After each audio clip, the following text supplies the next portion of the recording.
그때에 제자들이 예수께 나와 가로되 천국에서는 누가 크니이까? 예수께서 한 어린아이를 불러 저희 가운데 세우시고 가라사대 진실로 너희에게 이르노니 너희가 돌이켜 어린아이들과 같이 되지 아니하면 결단코 천국에 들어가지 못하리라. 그러므로 누구든지 이 어린아이 같이 자기를 낮추는 그이가 천국에서는 큰 자이니라. 또 누구든지 내 이름으로 이런 어린아이 하나를 영접하면 나를 영접함이니 누구든지 나를 믿는 이 소자 중 하나 실족하게 하면 차라리 연자 맷돌을 그 목에 들리우고 깊은 바다에 빠뜨리는 것이 나으리라. 하나님 아버지, 오늘 저희들이 어린아이와 같이 겸손하지 않고는 하나님 나라에 들어갈 수 없는 그것을 기념하는 어린이 주일입니다. 오늘 우리 예배 주님께서 흠량하여 주시옵시되 주님의 십자가의 흔적으로 겸비한 모습이 된 저희들의 감사와 기도를 받으소서. 존귀와 영광이 세세무궁토록 성부와 성자와 성령님께 있을지어다. 아멘.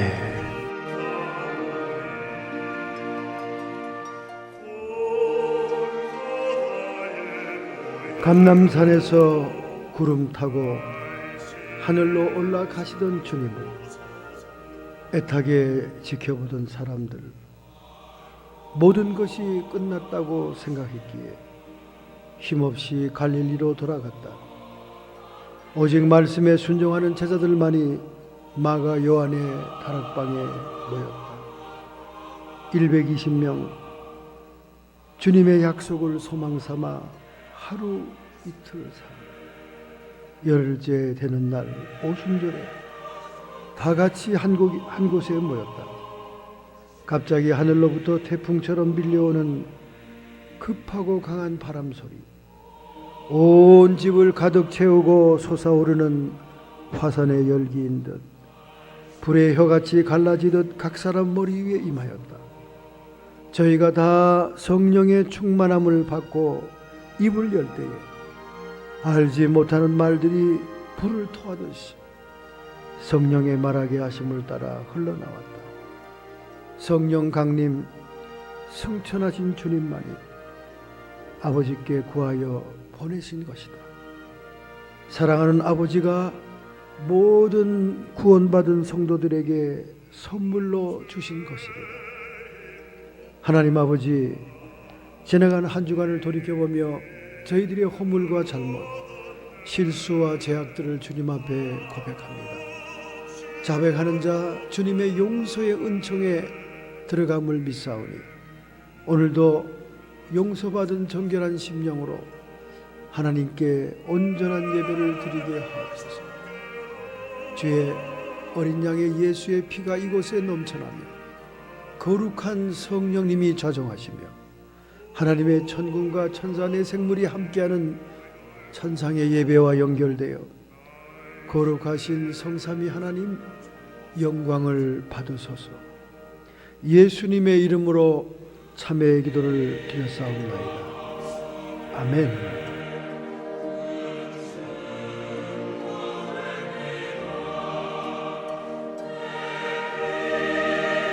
하나님의 말씀, 소경의 제자도라는 제목으로 말씀의 은혜를 받고자 합니다.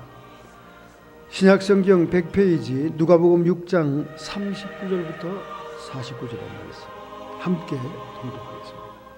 또 비유로 말씀하시되 소경이 소경을 인도할 수 있느냐? 둘이 다 구덩이에 빠지지 아니하겠느냐? 제자가 그 선생보다 높지 못하나 무릇 온전케 된 자는 그 선생과 같으리라. 어찌하여 형제의 눈 속에 있는 티는 보고 내 눈 속에 있는 들보는 깨닫지 못하느냐? 너는 내 눈 속에 있는 들보를 보지 못하면서 어찌 형제에게 말하기를 형제여 나로 내 눈 속에 있는 티를 빼게 하라 할 수 있느냐? 외식하는 자여 먼저 내 눈 속에 들보를 빼어라. 그 후에야 내가 밝히 보고 형제의 눈 속에 있는 티를 빼리라. 못된 열매 맺는 좋은 나무가 없고 또 좋은 열매 맺는 못된 나무가 없느니라. 나무는 각각 그 열매로 아나니 가시나무에서 무화과를 또한 찔레에서 포도를 따지 못하느니라. 선한 사람은 마음에 쌓은 선에서 선을 내고 악한 자는 그 쌓은 악에서 악을 내나니 이는 마음에 가득한 것을 입으로 말함이니라. 너희는 나를 불러 주여 주여 하면서도 어찌하여 나의 말하는 것을 행치 아니하였느냐 하느냐. 내게 나와 내 말을 듣고 행하는 자마다 누구와 같은 것을 너희에게 보이리라. 집을 짓되 깊이 파고 주철을 반석 위에 놓은 사람과 같으니 큰 물이 나서 탕류가 그 집에 부딪히되 잘 지은 연고로 능히 요동케 못하였거니와 듣고 행치 아니하는 자는 주처 없이 흙 위에 집을 지은 것 같으니 탕류가 부딪힘에 집이 곧 무너져 파괴됨이 심하니라 하시니라.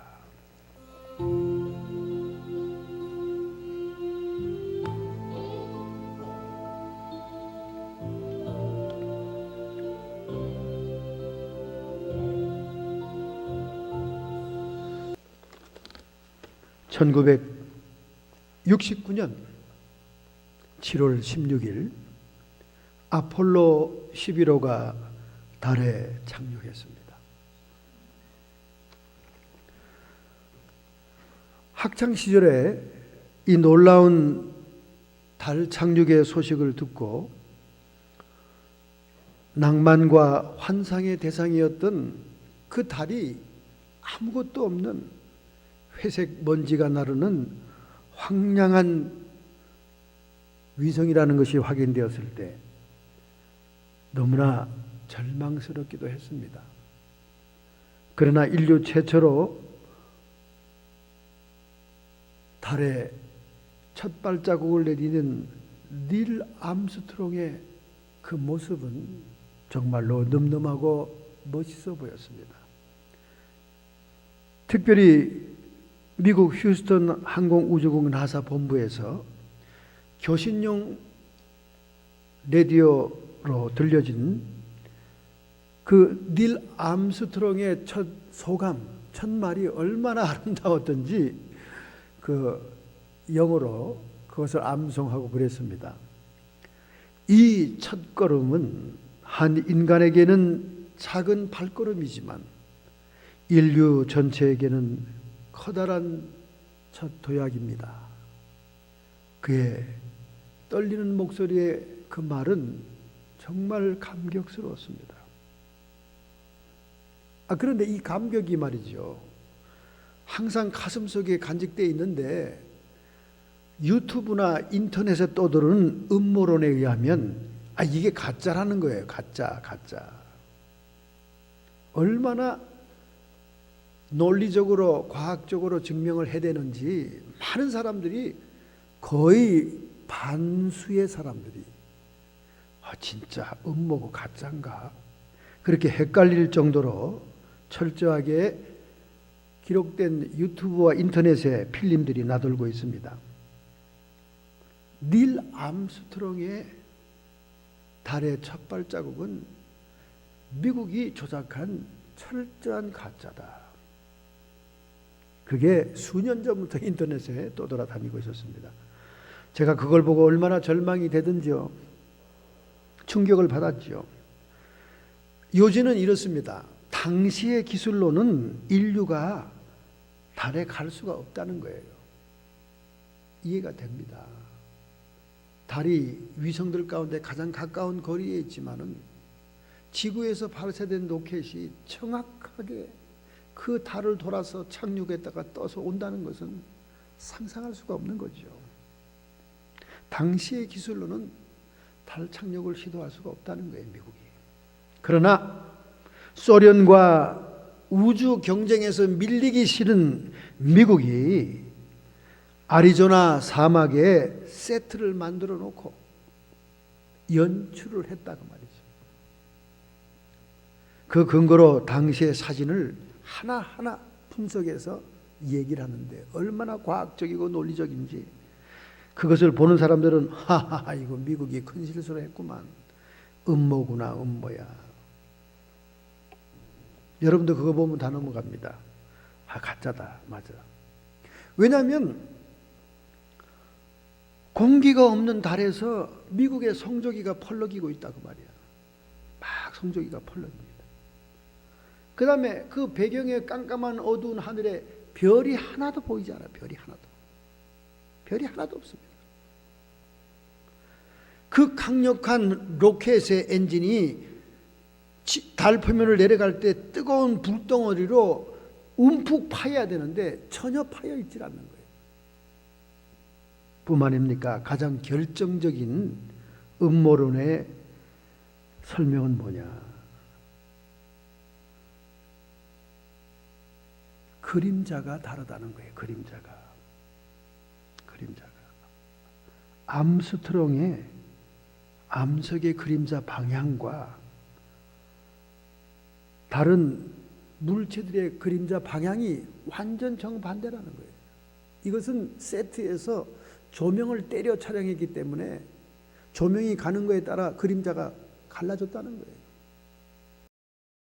정말 그 인터넷의 필름을 보고 나니까 와, 그 뿌듯하고 그 황홀했던 아름다운 추억이 산산조각이 난 거예요. 여러분, 미국에는 이런 음모론을 밝혀내는 많은 필름들이 있습니다.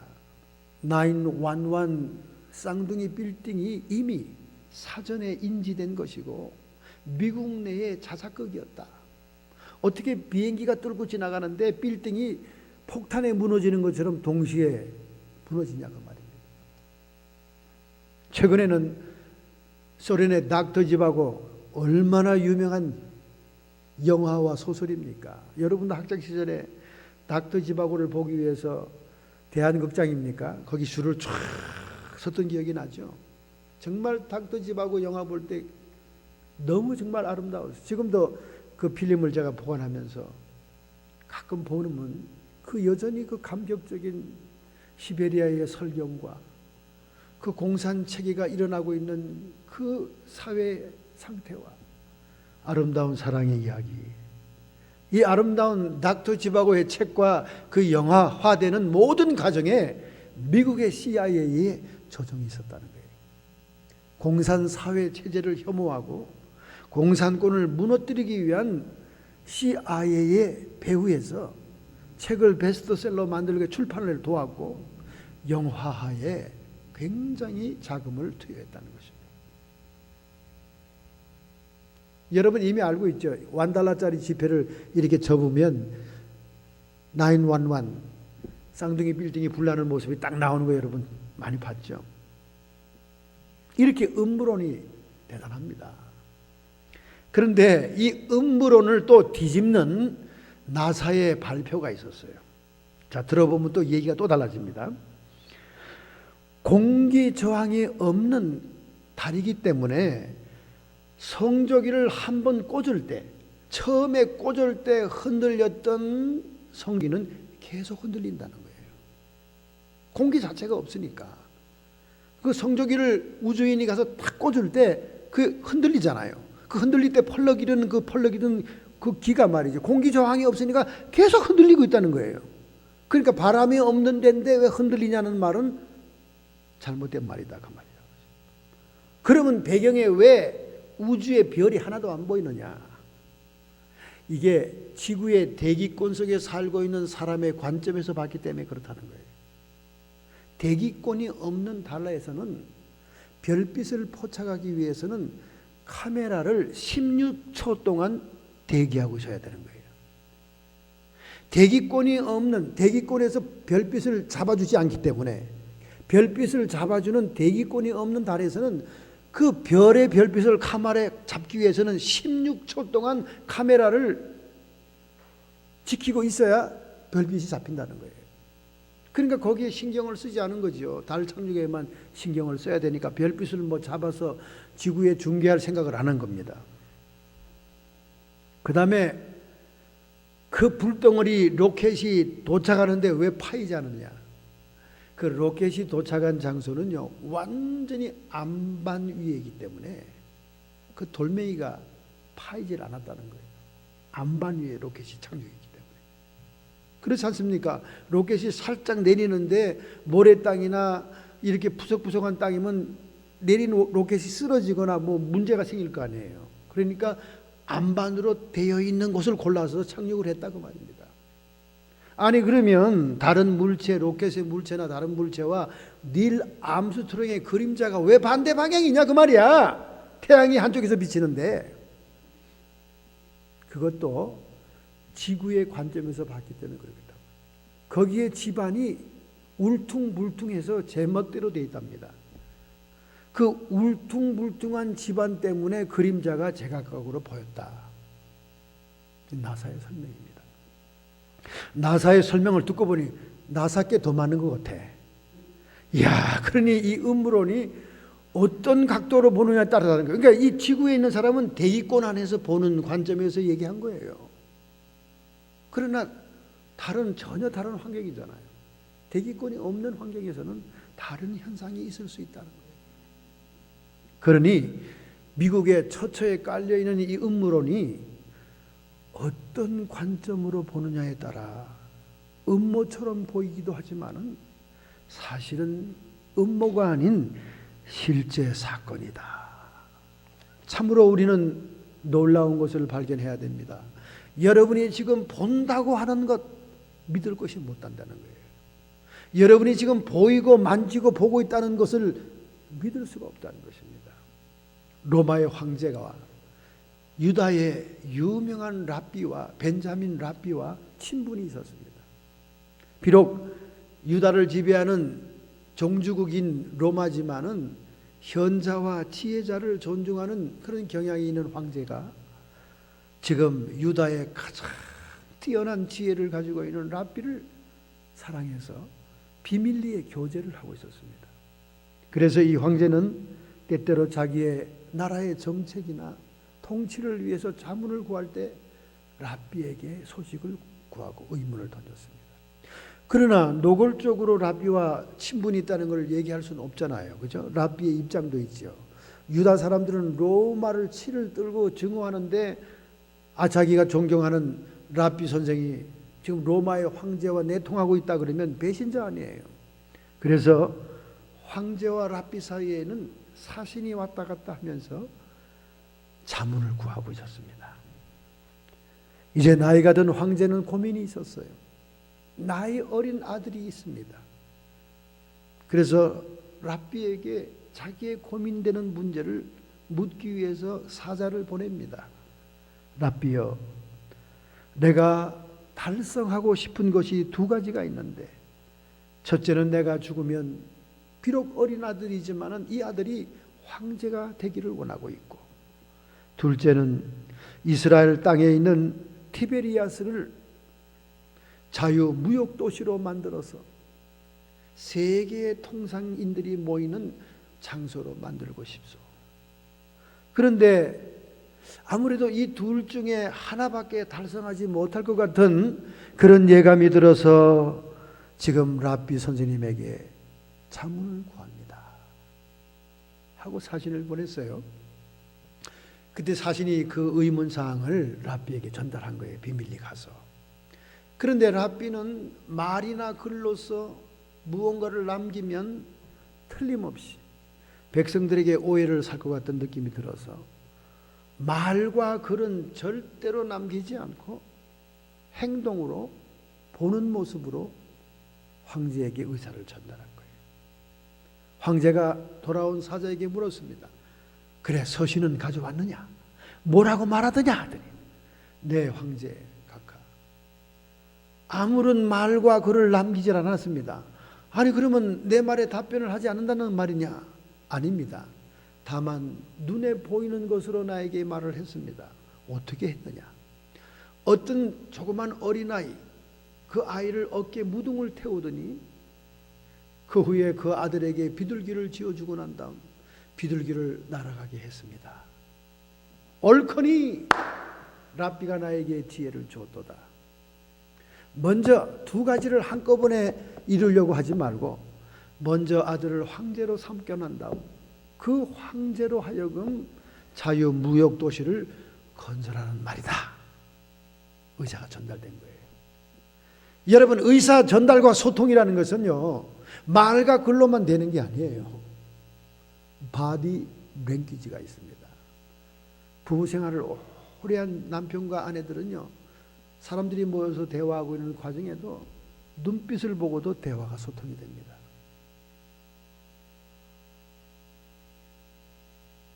발짓을 보고도 대화가 소통이 되고 통하잖아요. 보는 것으로도 대화가 통하는 거예요.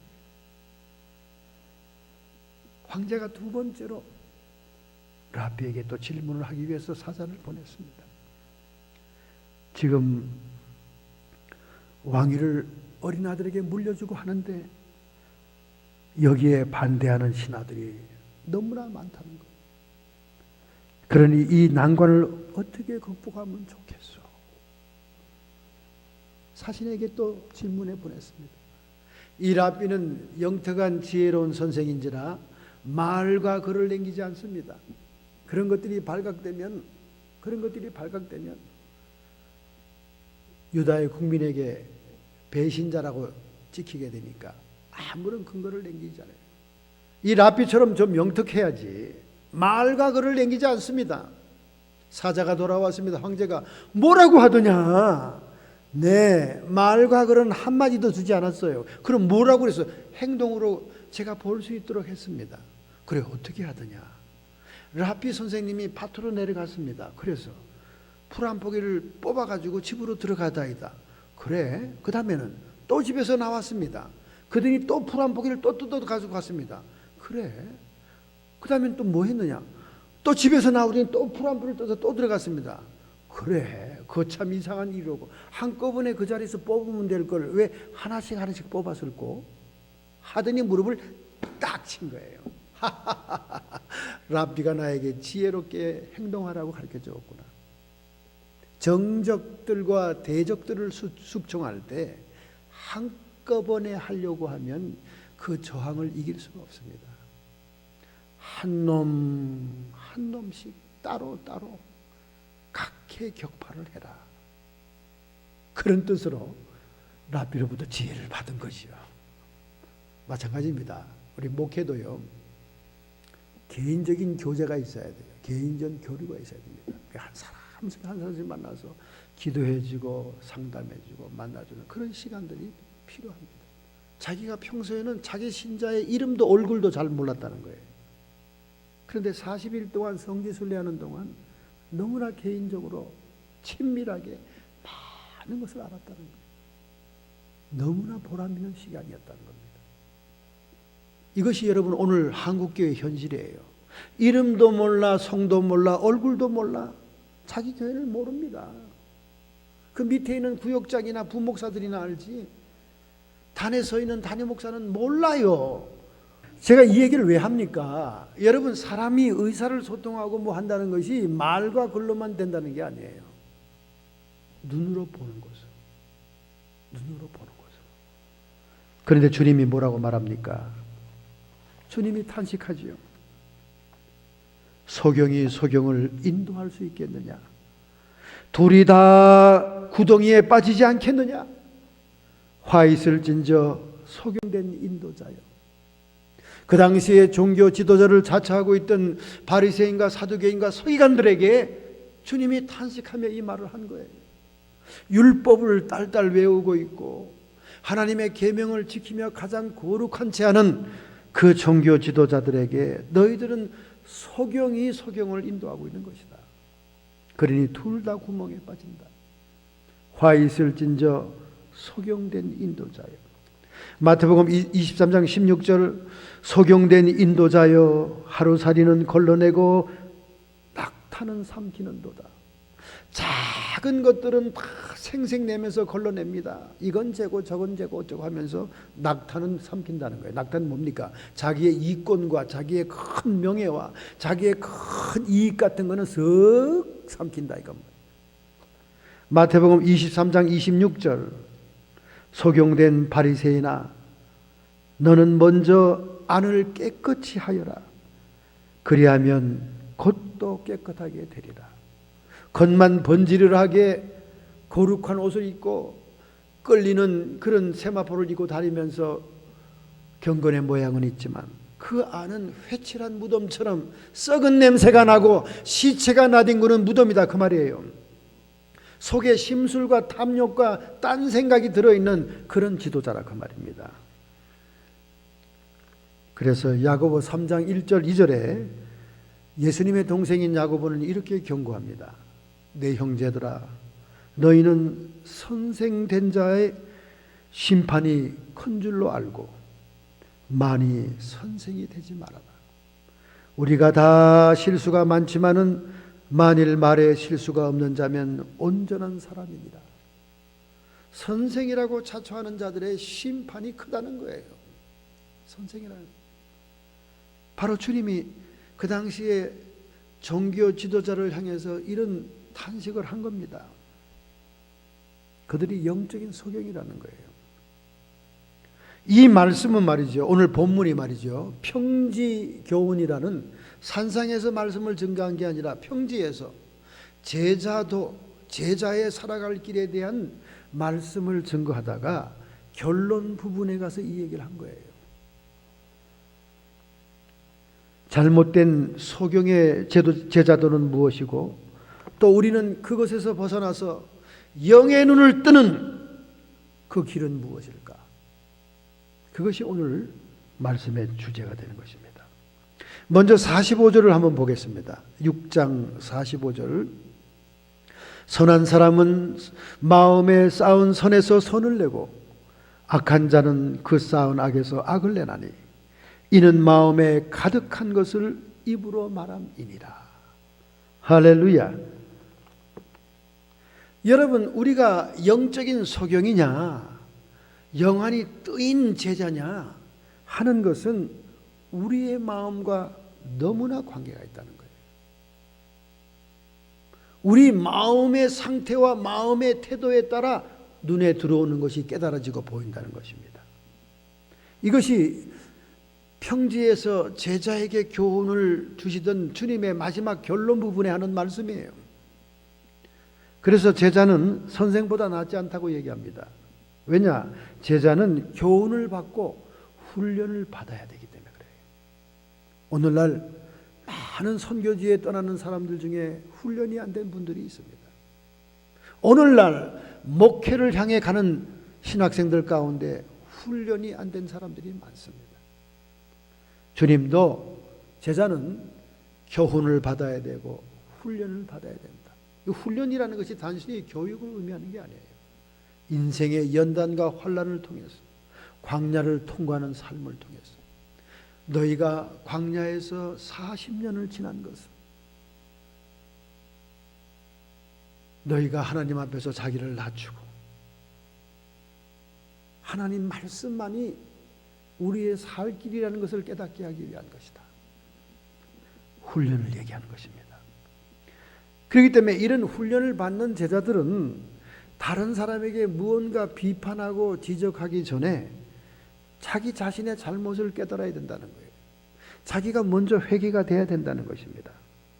그 당시에 종교 지도자들은 겉은 번들어 했지만은 속은 더러운 세상 것으로 가득 차 있어서 누구를 지적할 만한, 누구를 판단할 만한, 누구를 분별할 만한 입장이 아니라는 거예요. 자기가 먼저 회개가 돼야 되는 것이지 형제들을 비방하거나 판단하기 전에 먼저 자기를 돌아보라 그 말입니다. 할렐루야. 먼저 자기를 회개하라 그 말입니다. 어떤 농부가 밭을 갈았어요. 열심히 밭을 갈고 있었습니다.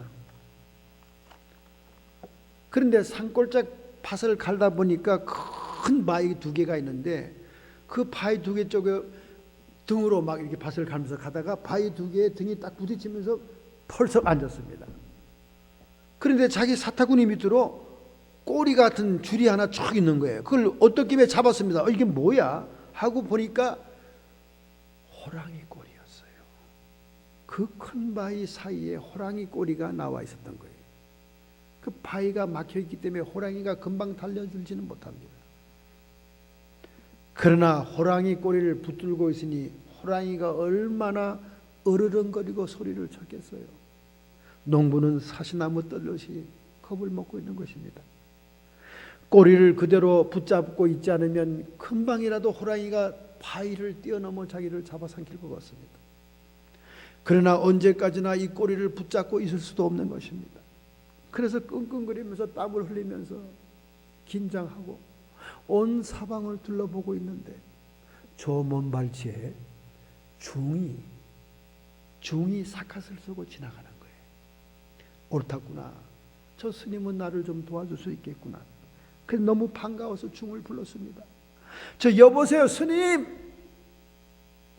저 옆에 내 뒤에 있는 큰 돌이 보이지? 어디? 오, 보이는데 거기 지금 호랑이가 있죠. 엄청나게 큰 호랑이네. 소리를 지르는 거예요. 그러니 그 호랑이를 좀 처단해 주십시오. 그렇지 않고는 제가 이 꼬리를 놓을 수가 없습니다. 그랬더니 목탁을 똑똑똑 두둥이더니 중이 하는 말이, 나는 중이요 살생은 할 수 없소이다. 그러니 내가 도움이 못 돼서 미안하오 하고 목탁을 두둥이고 지나가는 거예요. 너무나 어이가 없는 농부는 땀을 피우듯이 흘리면서 난간에 봉착한 자기를 도와주지 않는 중이 너무나 괘씸했습니다. 아니, 중생에게 자비를 베풀어야 될 중이 살생할 수 없다 그러면서 이걸 피해가다니 탄식을 하고 있습니다. 그러다가 생각이 떠올란 거예요. 그러면 호랑이는 내가 죽일 테니까 이 꼬리만 좀 붙잡아 주세요 소리를 질렀던 거예요. 그랬더니 중이 하는 말이야. 그 꼬리는 내가 붙들 수 있지 하고 언덕을 올라오더니 호랑이 꼬리를 덥석 붙잡아 주는 거예요. 그러니까 농부는 꼬리를 손으로 놓아도 되었습니다. 그런데 이상하게도 농부는 더 이상 행동을 하지 않는 거예요. 호랑이를 죽일 생각을 하지 않는 거예요. 그러더니 어슬렁 저편으로 자기 마을 쪽으로 도망가기 시작하는 것입니다. 깜짝 놀란 중이 소리를 칩니다. 이보시오, 어떻게 나한테 이 꼬리를 맡겨놓고 달아난단 말이오? 소리를 지르더니 이 농부가 정색을 하면서 산꼭대기 이렇게 얘기하는 거예요. 스님께서 조금 전에 하신 말이 나에게 너무나 감동이 되었습니다. 그래서 내가 이제 막 불교도가 되었나이다. 불교도가 되었으니 내가 어찌 살생할 수 있겠습니까? 그리고 유유히 사라졌다는 것입니다. 여러분, 이것은 하나의 우화에 불과하지만은 종교인들의 위선과 종교인들의 그 허울 좋은 명분을 비판하는 그런 우화인 것입니다. 사실상 종교인들은 명분 붙이기가 너무 입에 달라붙어 있습니다. 말만 입만 열면 번들을 하고 사람들을 감동시키는 얘기를 합니다. 그럴듯한 말을 하죠. 명분. 우리 하나님께서 보시는 것은 사람의 중심인 것입니다. 사람의 동기인 거예요. 허례허식과 외식, 밖으로 보이는 경건한 모습이 아닌 거예요. 내면이 갖추어진 다음 밖으로 저절로 풍겨나오는 것이야 누가 말리겠습니까? 그러나 종교적인 교리와 원칙과 허풍과 교만으로 가득 차 있는 소경된 바리새인과 서기관, 당시의 종교인들을 주님은 비판하고 있는 것입니다. 소경된 인도자요, 소경이 소경이를 인도할 수 있느냐? 둘이 다 구덩이에 빠지지 않겠느냐? 화가 있을진저 소경된 인도자요. 우리는 교훈과 훈련과 연단을 통해 자기가 깨어지는 과정이 필요하고 항상 자기를 돌아보는 회개가 필요한 것입니다. 우리는 영적으로 분별은 할 수 있어요. 영적으로 분별은 해야 됩니다. 그러나 판단은 주님께 맡겨야 돼요. 판단은 주님께 맡겨야 돼요. 이런 정도의 사람들이 모세의 자리에 앉아가지고 예수님의 교훈을 비판하고 사람들을 비판한다 그 말이에요. 너희가 모세의 자리에 앉았구나. 여러분, 오늘날 교회 안에 모세의 자리에 앉은 신앙인들이 얼마나 많습니까? 얼마나 많습니까? 예수님도 용서한 죄를 성도들이 용서를 안 합니다. 죽어도 못해요. 예수님도 다 용서한 죄를 성도들은 평생 렛대로 붙여놓고 봅니다. 제가 오랜 동안 목회생활 하다 보니까요, 참 성도들이 대단한 분들이더라고. 자기들은 한 사람도 성도를 어디 가서 전도해 오지도 않으면서 목사가 온갖 방법을 동원하고 온갖 사가닥시를 해서 한 사람 갖다 놓으면 그 사람에 대해서 비판하고 정죄하고 뭐가 어쩌니 저쩌니 하면서 난 마음에 안 들어, 이런 사람들이 수도 없이 많아요. 결국은 못 견디고 떠나게 합니다. 그게 미국 교회에 거듭되는 사건들이에요. 산호세서부터. 정말 괘씸하고 답답할 때가 많아요. 말로는 전도해야 됩니다. 말로는 교회가 부흥돼야 돼요. 말로는 영혼들을 불쌍히 여깁시다 그래요. 근데 막상 와서 누가 앉아있으면 보기 싫다는 거야. 마음에 안 든대. 저는 수없이 그런 분들을 봤습니다. 그런 분들 가운데는 중직자 장로님들도 있어요. 한 목사님, 이번에는 좀 잘못된 돌멩이를 주워온 것 같습니다. 왜요? 그랬더니 그 사람 싹수가 틀렸어요. 그 사람 목사님한테 기대려고 온 거 아닙니까? 이렇게 비판을 시작하고 말이죠. 자기의 마음에는 안 들어도 다른 사람 마음에는 드는 그런 사람들이 있어요. 자기의 취향이 뭐가 필요합니까? 우리 주님의 눈앞에 불쌍한 영혼일 뿐인 거죠. 여러분과 제가 자신을 다듬고 깨트려야 돼요. 여러분. 그렇지 않고는 우리가 잃어버린 영혼들을 구할 수가 없습니다. 자기 입맛에 맞는 사람은 자기가 데리고 살 사람이지, 하나님이 사랑하는 영혼이면 내가 보기에 거꾸로도 포용해 줘야 되는 게 성도 십자가의 삶이에요. 십자가가 뭡니까? 하나님의 뜻과 하나님의 열매와 하나님의 영광을 위해 나를 포기하고 버리는 희생을 얘기하는 것인데, 자기가 드러나기 위해서 다른 사람을 희생시켜도 되겠습니까? 이거는 성도의 기본이 안 된 거죠. 제자도까지 갈 것도 없이 성도의 기본이 안 된 거예요. 입맛에 맞든 입맛에 틀리든 간에, 그가 어떠한 죄인이든 간에 하나님께서 하실 일이요, 하나님께서 치료하시고 하나님께서 변화시킬 일이요. 세상에서 부모의 사랑을 못 받아 상처 있는 영혼이라면 하나님의 바다와 같은 사랑이 그의 상처를 치유하십니다. 할렐루야. 수많이 하나님의 사람들이 변화되는 것을 내가 보았어요. 인간의 상상으로는 기대할 수 없는 변화의 역사가 일어납니다. 두 번째, 오늘 본문에 말하죠. 선한 행위는 선한 마음에서 나오므로 악한 자에게서 선한 행위를 기대하는 것은 어리석은 것이다. 마음에 선한 것이 가득한 자만이 선한 교훈이 나온다. 할렐루야. 예수님과 그 당시의 종교 지도자를 비교하는 말씀이기도 한 겁니다. 악한 시체와 같은 것들이 가득 찬 그 종교 지도자들에게 무슨 좋은 전한 교훈이 나오겠냐 그 말이에요. 만보를 잘 쓰고 심보가 좋아야 선한 교훈들이 나온다 그 말입니다. 할렐루야. 여러분, 너무 상식적인 말씀 같잖아요. 오늘 현대 21세기 심리학이 발견한 말이지 않습니까? 인간의 잠재의식에 입력된 것들, 인간의 마음속에 입력되어 있는 것들이 표출되는 겁니다. 결국은 사람이 별거 아니에요. 그 마음의 상태가 그 사람인 거예요. 마음이 어떠한 것이 그 위인인지 잠언서에 나오잖아요. 그 사람의 마음이 그 사람이다 그 말입니다. 음란한 사람은 음란한 마음 속에서 음란한 말만 나옵니다. 아무리 숨기려고 해도 툭 튀어나와요. 그래서 대화를 많이 해봐야 됩니다. 상담을 많이 해봐야 돼요. 그러면 자기가 그냥 눌렀던 거, 숨겼던 게 옆구리에서 툭, 김밥 옆구리 터지듯이 나옵니다. 이 인간은 음란이 문제구나. 딱 알게 돼요. 어떤 또 이렇게 그림책 보는 사람들은 툭 하다 또 그림책 얘기가 나와요. 이게 딱 숨겨도 어디서 튀어나옵니다. 그 사람의 말의 표현은 그 사람의 마음 상태에서 나오는 겁니다. 그럼 그 마음 상태는 무엇이 형성하는 걸까요? 우리의 관심사가 마음을 형성하는 거예요. 볼관자의 마음심자입니다. 네가 보는 것은, 네가 관심 있게 인터레스팅 하는 것은 네 마음을 형성한다 그 말이에요. 요한복음 12장 40절, 예수님께서 말씀했습니다.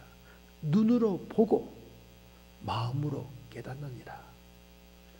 여러분이 관심이 많아서 자꾸 보는 것, 여러분의 관심사라 따라서 여러분이 자꾸 보게 되는 것, 안목의 정력 보게 되는 그것이 여러분의 마음을 형성한다는 거예요. 그러니까 집에 있는 데스크에 있는 인터넷을 뒤져보면요, 그 사람이 지금 뭐에 관심이 있고 그 사람의 마음의 상태가 뭔지를 다 알 수 있습니다.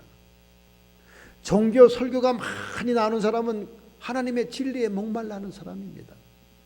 한국 드라마 연속곡이 그냥 계속 뜨는 사람은 그냥 한국 드라마로 세월을 보내는 사람이지요. 자기가 관심 있어 보는 그것이 마음을 형성하는 거예요. 그게 마음의 상태가 되는 것입니다. 그러므로 잠언서 4장 21절 23절에 말씀합니다. 그것을 내 눈에서 떠나게 말며, 그것은 하나님의 말씀을 얘기하고 있어요. 하나님의 말씀을 내 눈에서 떠나게 말며 내 마음속에 지켜라.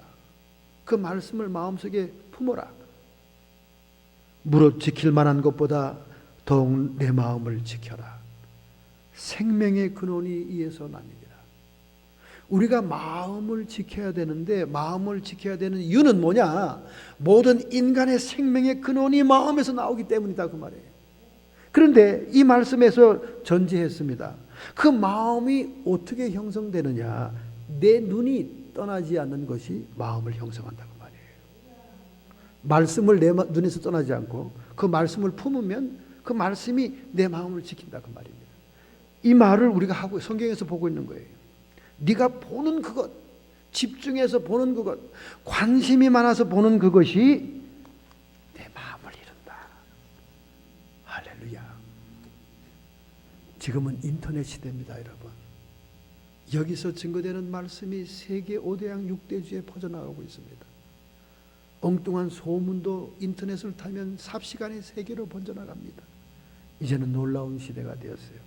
그런데 인터넷 사용 증가량이 늘면 늘수록 신앙심이 떨어진다 하는 연구 발표가 나왔습니다. 매사추세츠 올린 공대의 알렌 노우니 교수는 MIT 테크놀로지 리뷰에 자신의 연구 결과를 소개했습니다. 인터넷이 점차 많이 사용되면서 특정 종교에 소속되는 사람들이 급격히 줄고 있다 하는 발표를 또 스위스 언론도 함께 발표했습니다. 이 연구에 따르면 1980년대에는 어느 종교든 믿지 않는 사람이 8%에 불과했다는 거예요. 무신론자 8%에 불과했다는 겁니다. 그런데 인터넷 사용이 점점 증가한 지난 30년간 2,500만 명의 미국인이 종교를 떠났고, 종교가 없는 사람의 비율이 8%에서 18%로 증가했다는 거예요. 종교를 갖지 않은 이유가 뭐냐 물었더니, 수입과 교육 정도와 거주지 위치 등의 여러 가지 요인이 있지만은 그 중에 가장 큰 요인을 차지한 것이 인터넷 사용 시간이 많아지므로 종교를 버렸다는 겁니다. 그러므로 여러분, 이 인터넷 시대에 이 인터넷을 복음 증거를 위해 잘 활용하면 정말 놀라운 결과가 있겠지만은 일반적으로 인터넷 사용량이 증가되면서 무신론자가 급증한다는 거예요. 이 보는 것이 얼마나 중요합니까? 보는 것이 자기의 관심사가 자기 마음의 상태를 이루기 때문에 종교와 진리가 마음에 남겨질 여지가 없는 거예요. 오늘 여러분들은 무엇이 관심사입니까? 오늘 여러분의 눈은 무엇에 집중이 됩니까? 오늘 여러분은 어떤 것이 참 인터레스팅합니까? 수없는 사람들이 많은 시간을 교회를 다니고 있습니다. 교회에 대한 것, 종교에 관한 것, 신앙에 대한 지식들은 엄청나게 늘어가고 있습니다. 그러나 실상 중요한 것은 상실되고 있다고 말해요. 한 한국 학생이 미국으로 8주 코스에 어학 연수를 가기 위해서 비행기를 탔습니다. 그 비행기는 유나이티드 에어라인. 그 안에는 전부 다 미국 스튜어디스밖에 없었어요. 한참 잠을 자고 있는데 정말 미니스커트의 아름다운 유나이티드 에어라인의 스튜어디스가 톡톡 밑에 선반을 때리면서 잠을 깨웠습니다. 콕 or 스프라이트 하고 물어봤어요. 콕을 먹을 것이냐 스프라이트를 먹을 것이냐. 그런데 이 연수를 떠난 학생이 yes 그랬습니다. yes. 스튜어디스가 깜짝 놀라서 yes라 그러니까, 그렇지만 이 학생이 잘 못 알아듣는구나 하고는 눈치껏 콕을 갖다 줬습니다. 왜? 젊은 사람들은 콕을 좋아하니까. 그러니까 이 한국 연수생이 콕을 잘 맞았습니다. 역시 영어가 잘 통해. 그러면서 기분 좋게 비행기 내렸습니다.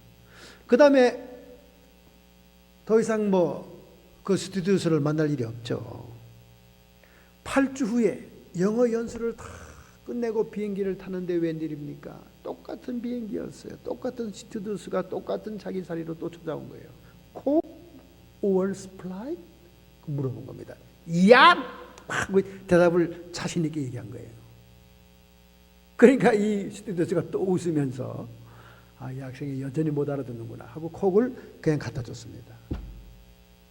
여러분, 이 연수생이 8주간 동안 무슨 영어를 배우고 간 겁니까? 영어에 깊이 있는 회화를 배우고 간 게 아니라 미국 사투리를 배운 겁니다. 얍! 예스를 얍! 폰만 배웠다 그 말, 폰만. 그러니까 8주간 부모님들이 쎄 빠지게 경상도 말로 장학금을 줘서 미국에 보내보고 유나이티드 에어라인을 태워 비행기 배우값을 벌였지만은 이 학생이 배워간 것은 영어의 실제가 아니라 얍! 건방 떠는 사투리만 배워갔다 그 말이에요. 이 건방 떠는 유학생 같은 신자들이 오늘 얼마나 많냐 그 말이야. 교회 다닌 연수가 수십 년이 되니까 교회에 대해서는 다 압니다. 어떻게 처신해야 될지, 어떻게 눈치껏 해야 될지 다 알아요. 종교 생활하는 거죠. 종교인인 거죠. 여러분, 종교 생활하고 종교인으로서 천국 들어갑니까? 못 들어갑니다. 오늘 예수님 결론에 얘기했잖아요. 탕류가 부딪힘에 집이 곧 무너지니 파괴됨이 심하니라. 이 말은 반석 위에 짓지 않은 모래 위에 집 같은 종교인들은 하나님의 심판에 견디지 못한다고 말해요. 하나님의 심판에 못 견디다는 말은 뭡니까? 천국에 못 간다는 얘기예요. 이것은 불신자에게 한 얘기가 아닙니다.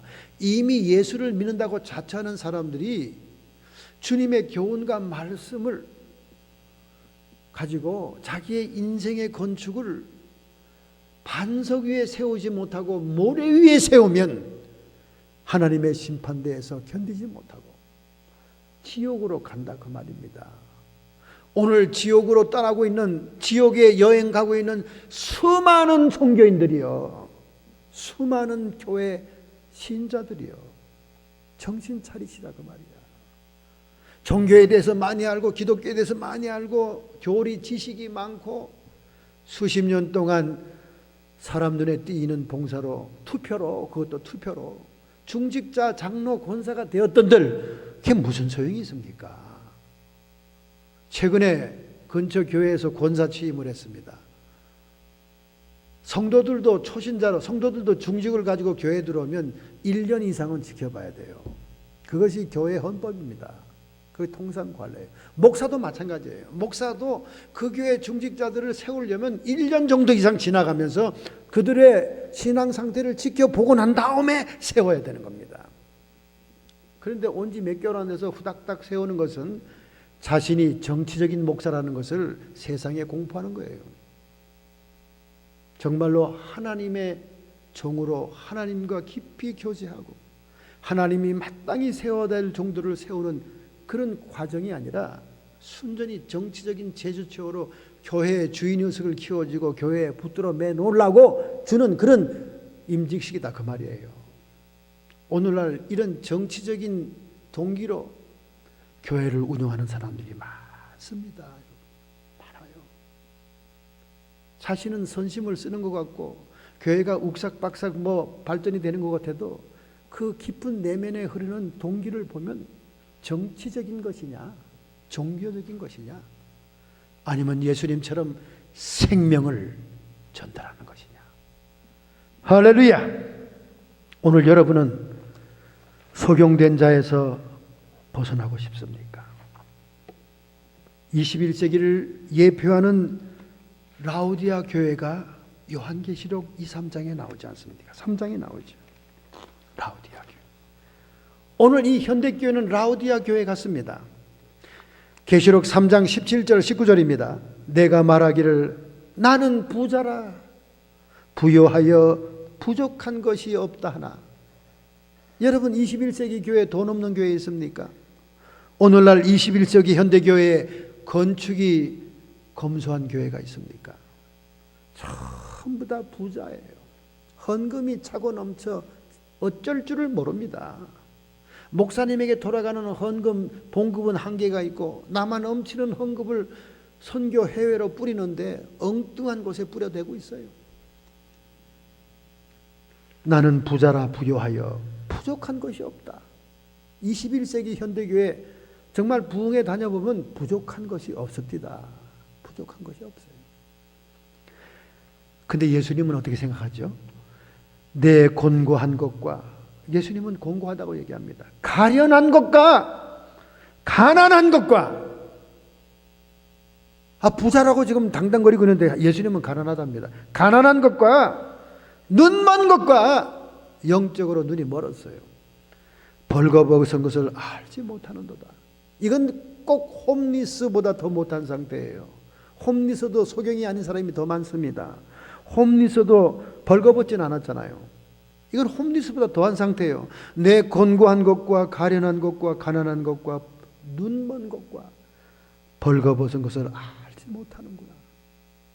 겉으로 보기에는 큰 성같이 보이지만은 사치와 허영과 곤고하고 가련한 것, 가난한 것, 눈 먼 것, 벌거벗었다고 말이에요. 벌거벗었다는 말은 수치를 드러냈다고 말이에요. 오늘날 수많은 현대교회들이 사람들이 따르지 않아요. 믿지 않습니다. 개신교의 공신력이 땅에 떨어졌습니다. 발가벗었어요. 수치를 당하고 있습니다. 그래서 예수님이 말합니다. 내가 너를 고나노니 내게서 불로 연단한 금을 사서, 불로 연단한 금은 믿음을 얘기하는 겁니다. 부여하게 하고. 제발 좀 그 믿음 없는 인본주의적인 교회들아, 신본주의적인 믿음을 가져라 그 말이에요. 부요하게 하고 흰옷을 사서 입어 벌거벗은 수치를 보이지 않고. 흰옷이 뭡니까? 세마포죠. 세마포가 뭡니까? 요한계시록의 성도의 거룩한 행실이다. 성도의 거룩한 행실이 갖춰지도록 벌거벗은 것을 면하라 그 말입니다.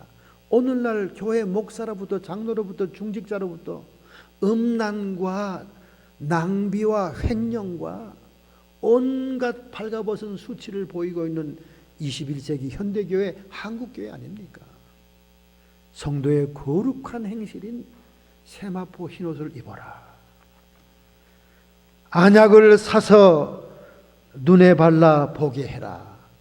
여러분, 이 라우디아 지방은 그 당시에 세계적으로 유명한 안약을 파는 의료 도시였습니다. 라우디아 교회는 그 당시에 불치의 병인 눈병을 고치는 안약을 생산하는 생산지에 자존심이 있던 동네라 그 말이에요. 그러니까 안약을 너희들이 팔기만 하지 말고 안약을 사서 눈에 발라 보게 해라. 여기 안약이 뭡니까? 오늘 우리 말씀의 주제가 되는 거예요. 그 안약을 우리가 찾아서 우리의 소경됨, 우리의 영맹도 벗어나야 됩니다. 물은 내가 사랑하는 자를 책망하여 징계하노니 그러므로 내가 열심을 내고 회개해라. 열심을 내고 회개하는 것, 그것이 라우디아 교회를 살리는 길입니다. 지금 할렐루야. 오늘 여러분과 저는 라우디아 교회 같은 성도는 아닙니까? 라우디아 교회가 눈먼 원인이 뭐예요? 그럼 여러분 도대체 뭡니까? 세상적으로, 인간적으로, 밖으로, 환경적으로 가진 소유가 풍부하고 많음으로 인해서 그들이 영적으로 목말라하지 않는다는 거예요. 열심히 사라진 겁니다. 여러분, 부자들이 많은 교회, 지식인들이 많은 교회, 등 따시고 배부르고 아쉬운 것이 없는 그런 교회들은요, 영적인 갈구가 없습니다. 진리에 대한 사모함이 없어요. 그래서 축복의 상태, 팔복을 얘기하는 모든 전체가 결핍을 얘기하잖아요. 마음이 가난한 자, 마음이 가난한 자, 의에 줄이고 목마른 자, 애통하는 자. 예수님의 말씀을 보면 하나도 행복한 사람이 아니에요. 핍박받는 자, 다 불행한 사람입니다. 그런데 이러한 사람들만이 하나님의 위로와 하나님의 영적인 능력과 축복을 받아 행복해질 수 있다는 얘기예요. 이게 기독교의 패러독스, 역설입니다. 여러분이 가난할 때 주님이 찾아오기가 쉽습니다. 여러분이 병들었을 때 주님의 따뜻한 손길을 느낄 수 있습니다. 여러분이 환난과 공경 중에 처했을 때 주 여호와의 이름을 부르며 구원에 이룰 수가 있는 것입니다. 나는 부자라 부유하여 부족한 것이 없다. 필벌입니다.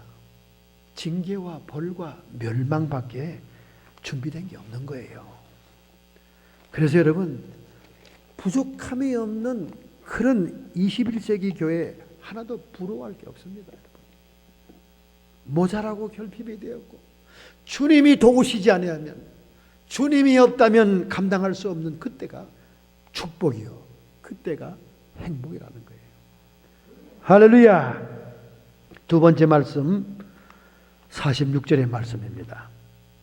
너희는 나를 불러 주여 주여 하면서도 어찌하여 나의 말하는 것을 행치 아니하느냐. 정말 목회해 보니까 예수님 말이 딱 맞더라고요. 참 예수님 말은 맞아요. 정말 맞습니다. 예수님은 정말 예언자입니다. 맞아요. 교회에서 주여 주여 많이 하는 사람일수록 행위가 안 따르더라고요. 제가 목회하면서 느낀 예수님 말이 맞구나. 너희들이 주여 주여 하면서 소리는 냅다 지르는데 어째 내 말을 지키지 않고 행하지 않냐. 이게 입만 무성한 무화과나무를 얘기하는 거죠. 그래서 잘못된 소경의 제자의 궁극적인 문제는 뭐냐? 예수의 말씀을 듣기만 하지, 지식으로 쌓아놓기만 하지, 자기가 안다고 자랑하기만 하지 순종하여 행하지 않더라는 거예요. 자기의 마음에 가득 찬 것이 밖으로 나오게 돼 있는 거예요. 자기의 마음에 가득 찬 것이 엉뚱한 거니까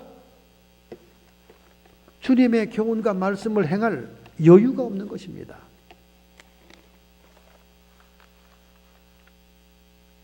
마태복음 6장 21절 24절에 말씀합니다. 내 보물이 있는 그곳에는 내 마음도 있느니라. 보물에 관심이 많고 보물이 가슴에 채워져 있으면 그 마음도 거기에 가 있는 거예요. 눈은 몸의 등불이니 내 눈이 성하면 온몸이 밝을 것이요 눈이 나쁘면 온몸이 어두울 것이니 그러므로 내게 있는 빛이 어두우면 그 어두움이 얼마나 하겠느냐. 한 사람이 두 주인을 섬기지 못할 것이니 너희가 하나님과 재물을 겸하여 섬기지 못하리라. 여러분이 재물에 대해서 집중하고 재물에 집착하고 재물이 여러분의 마음을 차고 있는 한 하나님이 비집고 들어갈 데가 없는 거예요. 하나님의 사랑이 들어갈 데가 없는 겁니다. 그래서 예수님이 부자는 천국에 못 들어간다.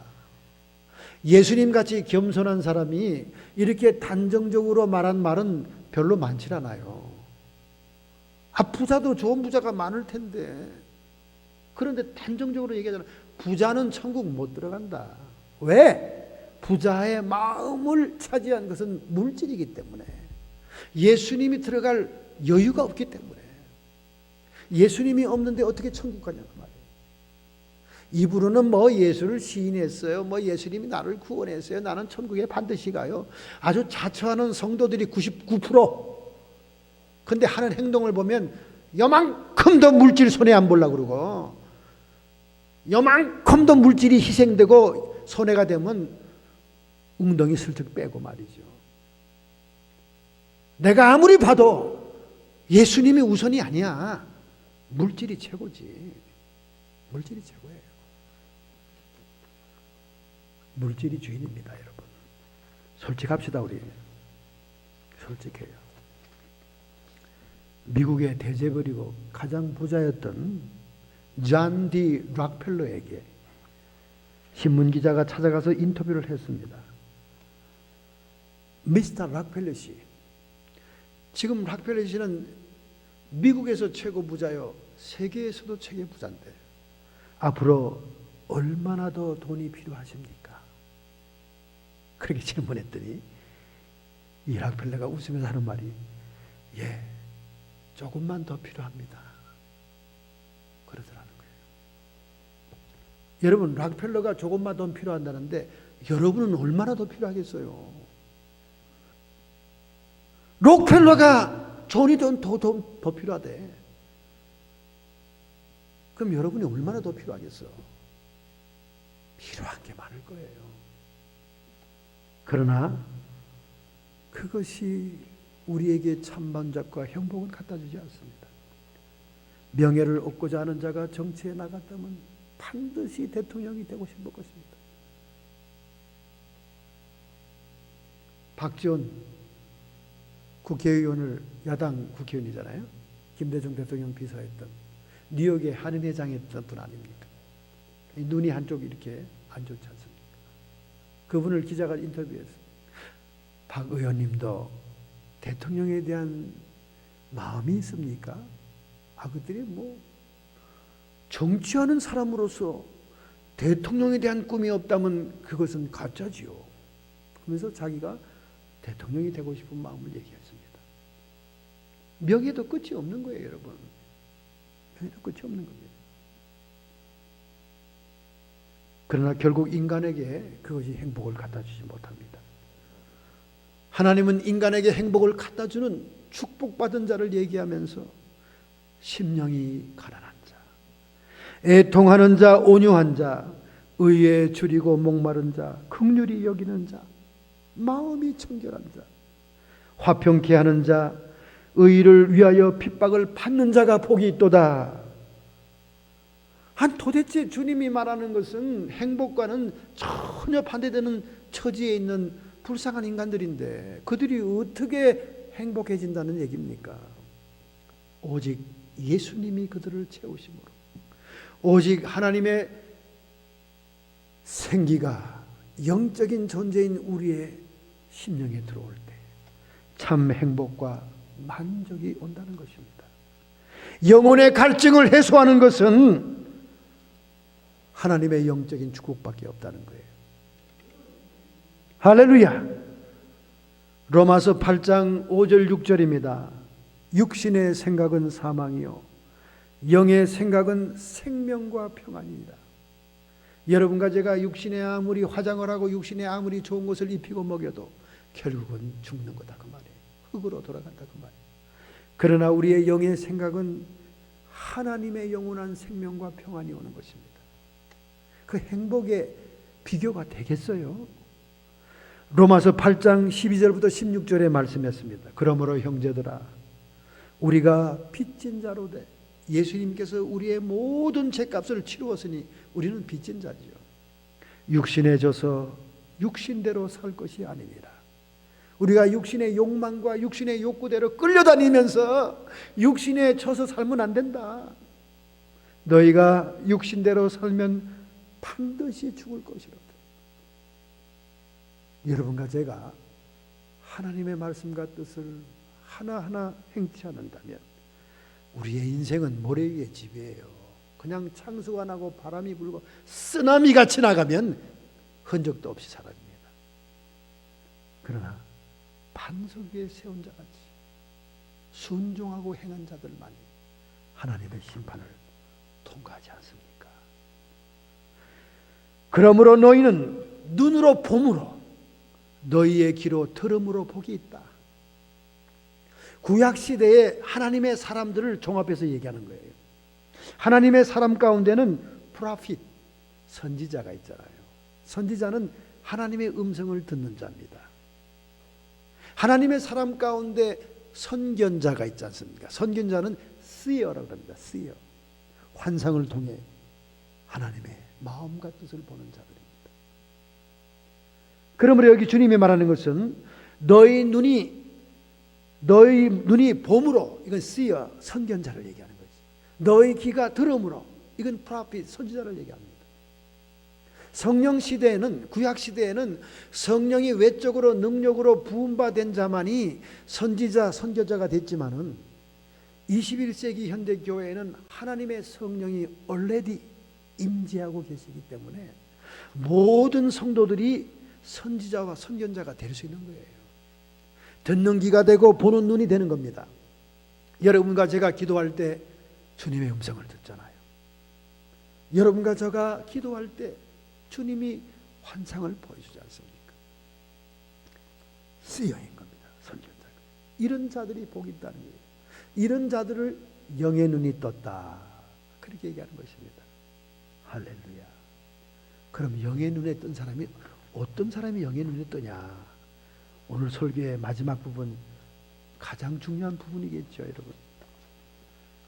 영적인 소경에서 눈을 뜰 수 있는 자가 누구냐?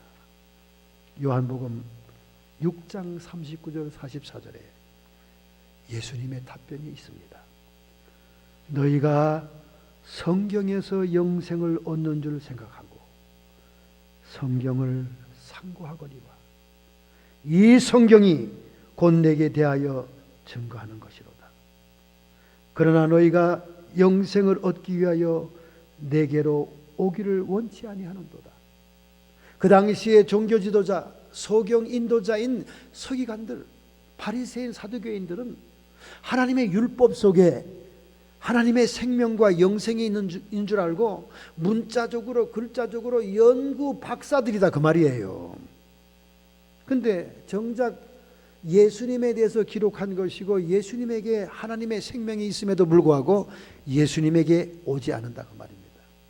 이 행함이 없는 믿음을 얘기하는 거예요.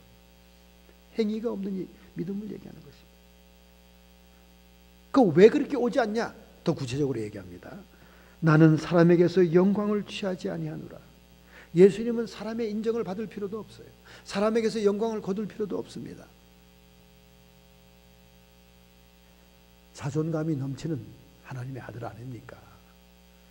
그러나 이 당시에 소경된 인도자, 종교 지도자들은 사람에게서 영광을 취하려고 내면 세계에 어떻든 말든 외면으로 경건한 모습을 보여 존경받기를 원한다, 그 말이에요. 다만 하나님을 사랑하는 것이 너희 속에 없음을 알았노라. 당시에 소경된 종교 지도자들은 하나님 사랑하는 마음이 애초에 없다는 거예요. 그럼 그 안에 뭐가 있습니까? 재물, 인기, 사람들의 칭송, 명예, 물질, 그러니까 과부의 재산을 뺏어가잖아요. 하나님 사랑하는 마음이 애초에 없으니까 율법을 행하지도 않아. 너희가 서로 영광을 취하고 유일하신 하나님께로 오는 영광은 구하지 아니하니 너희가 나를 믿을 수가 있겠느냐? 하나님의 영광만 구하는 참 성도라면 예수님 알아보고 예수님 안에 있는 생명을 찾아서 온다는 말이에요. 제자가 된다는 말이죠. 영의 눈이 뜬다는 말입니다. 여러분, 우리가 주님의 말씀을 행할 때 우리의 영의 눈이 떠집니다. 할렐루야. 성경을 지식으로, 성경을 여러분의 무슨 자랑거리로만 연구해가지고는 바리새인밖에 안 되는 거예요. 위선자밖에 안 되는 거예요. 그러나 여러분이 주님 하신 그대로 행하고 움직일 때 우리의 영의 눈을 하나님이 떠주게 하는 것입니다. 우리의 영의 눈이 떠지는 것은 어떤 것이 오는 것입니까? 하나님이 우리를 부르신 소망이 무엇이며, 그리고 주의 백성들이 받을 기업의 영광이 어떠한 것이며, 부르심의 소망이라는 것은 하나님의 계획을 아는 거지요. 하나님의 경륜 뜻을 아는 것입니다. 기업의 영광을 볼 수 있다는 것은 하나님의 보상과 상급이 어떠하다는 것을, 면류관이 어떠하다는 것을 아는 것입니다. 능력 지극히 크심을 알리라. 능력 지극히 크심이라는 것은 제자와 하나님의 부르심을 입은 사명자들이 하나님의 능력을 체험하여 종교가 아니라 생명의 능력으로 역사하는 것을 안다는 것입니다. 오늘 여러분과 제가 영맹 소경에서 영이 떠해진 생명의 주님 앞으로 나갈 수 있는 것은 첫째, 우리의 마음을 지키고 관리해야 됩니다. 마음의 상태에 따라 보이는 거예요. 개 눈에는 똥만 보인다 하는 한국 속담이 있잖아요. 자기가 관심 있는 것만 보이는 거예요. 세속적이고 세상적인 것에 관심이 있으니 그것만 보이는 거예요.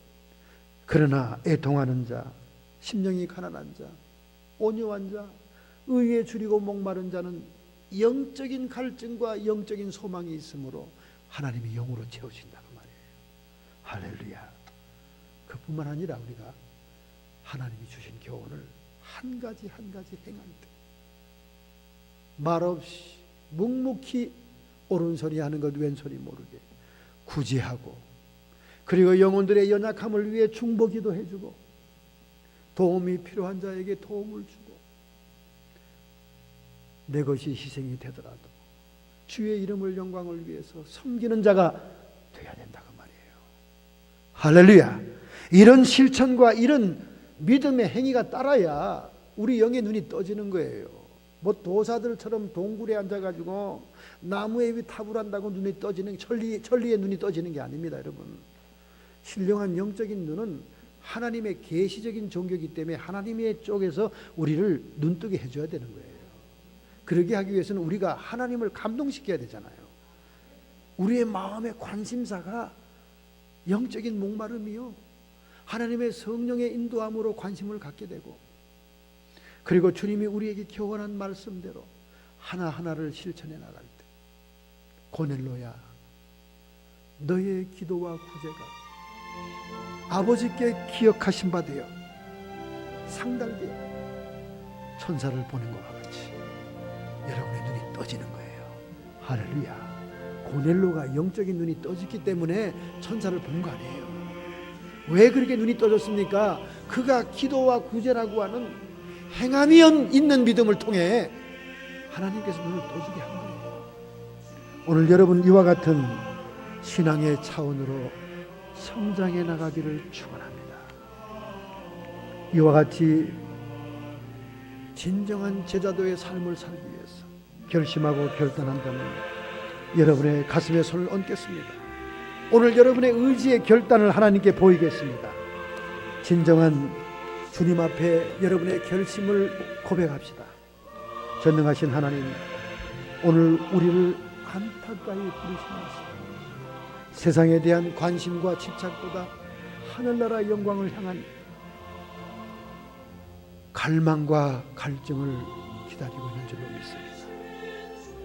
하나님, 진정한 행복이 세상 것을 소유하는 것에 있는 것이 아니라 영원한 나라와 생명만이 행복이요 축복임을 우리 주님이 강조하고 있습니다. 하나님, 우리는 이와 같은 삶을 살고자 오늘 말씀을 따라 결단하오니 우리의 결심, 우리의 의지를 주님 받아주시옵소서. 우리의 부족함 속에 하늘나라의 능력으로 채워주시옵소서. 성도들의 육체와 정신의 역사는 모든 질병들 예수 그리스도께서 피로 모든 값을 치루었어. 이 시간 묶음을 풀고 쫓김을 받을지어다. 고통과 함께 떠나갈지어다. 편두통도 사라지고 불치의 병도 치료함 받을지어다. 우리의 마음속에 성령 안에서 의와 평강과 희락이 넘치게 해주옵소서. 악한 마귀 사탄 귀신의 세력들은 더 이상 우리의 인생 노정에 회방하지 말며 예수께서 십자가의 권세와 정사를 벗어버리고 승리하셨습니다. 쫓김 받을지어다. 떠나가고 물러갈지어다. 우리의 자녀와 우리의 가정, 우리의 나라와 민족, 이 미국 땅에 하나님의 성령을 회방하는 모든 세력들아 예수님의 권세, 하나님 나라의 권세로 쫓김을 받을지어다. 오직 하나님께만 영광 돌리는 삶이 되기를 원합니다. 사람에게서 영광을 구하지 않습니다. 예수님의 이름으로 감사하며 축복하며 기도합니다.